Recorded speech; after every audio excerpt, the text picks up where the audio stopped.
The annual Neil Aggett Memorial Lecture was presented by Howard Varney at the Kingswood College in Makhanda this morning. Varney represented the Aggett family during the inquest into his death. Aggett died in police detention in 1982 after he was detained and tortured for days. He was a fierce human rights campaigner. SABC News Lerato Fekisi attended the lecture and has more. A very good afternoon. We've just come out of the annual Neil Aggett lecture where Advocate Howard Varney was speaking about how political interference continues to stagger justice for victims such as Neil Aggett, speaking about that there's been so many delays concerning his case, and that is linked to the inconsistencies with political interference, both for prosecutors and also police, and really calling on the students here to be advocates of peace, of goodwill, many of the things that Neil Aggett stood for. Joining me now is the sister of the late Neil Aggett, Mrs. Berger. Jackie, let's just first talk about the speech. In the speech, Advocate Varney spoke a lot about the injustices of the past and how political interference has led to a lack of justice being achieved for your brother. Would you agree on this? Absolutely. My brother died in 1982.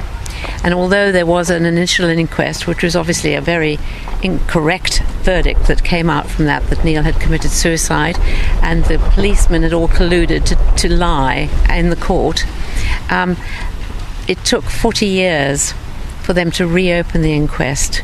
And extraordinarily enough, the Minister of Justice announced that he was opening the inquest just within the week of Lieutenant Whitehead dying. Now, Stephen Whitehead had been Neil's chief interrogator, and we believe that he was responsible for Neil's death.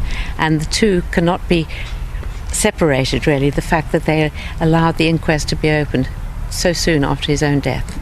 And then, Jackie, obviously we are just bystanders and watching this entire case unfold and then being brought to a halt because of interference. As a family, how does that make you feel to see it gone on and off after so many years? Incredibly sad, really sad. I have lived in England, in fact, for many years now. We left very soon after Neil's death.